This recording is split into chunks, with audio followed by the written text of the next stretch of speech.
Finally ecosystem का नया chapter live हो गया है, उसे पब्लिश कर दिया गया है। कल जब हम इकोसिस्टम में लॉगिन करने के लिए इकोसिस्टम के लॉगिन पेज पर जाते थे तो वह पेज पूरी तरह से ब्लैंक दिखाई देता था, वह पेज पूरी तरह से सादा दिखाई देता था।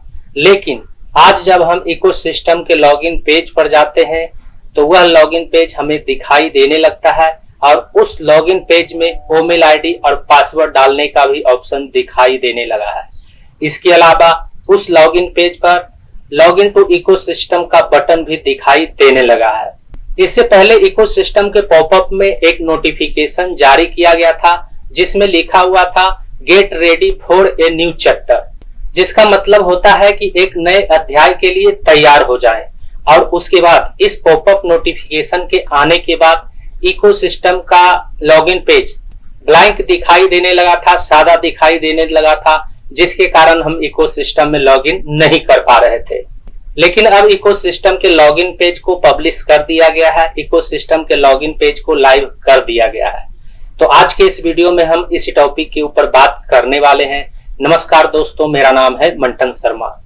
तो इसके बारे में सबसे पहले मैं आपको यह बताना चाहूंगा कि जब किसी वेबसाइट को अनलिस्टेड किया जाता है, यानी उस वेबसाइट को पब्लिक सर्वर से रिमूव किया जाता है, तो इसका मतलब यह है कि उस वेबसाइट में मेंटेनेंस का काम चल रहा है या फिर उस वेबसाइट को अपडेट किया जा रहा है, जिसके कारण उस वेबसाइट को पब्लिक सर्वर से रिमूव करके उसे अनलिस्टेड या प्राइवेट किया जाता है।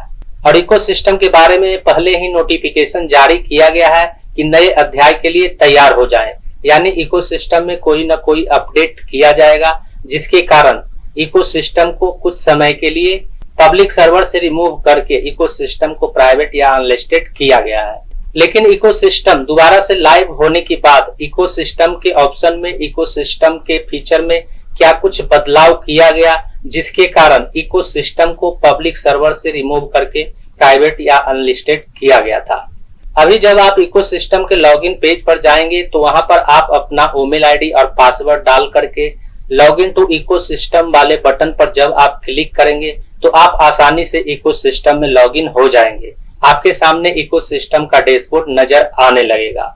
यहाँ पर आप देख सकते हैं कि मैंने अपने इकोसिस्टम अकाउंट को लॉगिन कर लिया है और इकोसिस्टम का डैशबोर्ड आपके सामने दिखाई दे रहा है। लेकिन इकोसिस्टम के डैशबोर्ड में यहाँ पर आप देख सकते हैं किसी तरह का कोई बदलाव दिखाई नहीं दे रहा है। और इस तरह से मैंने कई इकोसिस्टम अकाउंट को लॉगिन करके देखा है, लेकिन किसी भी अकाउंट में मुझे किसी तरह का कोई बदलाव दिखाई नहीं दिया है। लेकिन इकोसिस्टम के डैशबोर्ड में जब आप यहाँ OS ID पर नजर डालेंगे तो OS ID में पहले यहाँ पर OES उसके बाद नंबर लिखा हुआ नजर आता था, लेकिन अब यहाँ पर BYES उसके बाद नंबर लिखा हुआ दिखाई दे रहा है।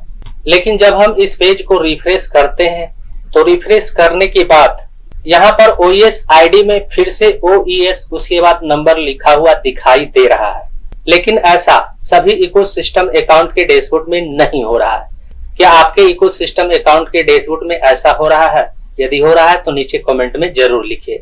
इसके अलावा इकोसिस्टम दोबारा से लाइव होने के बाद इकोसिस्टम के डैशबोर्ड में इकोसिस्टम के फीचर या ऑप्शन में किसी तरह का कोई बदलाव दिखाई नहीं दे रहा है।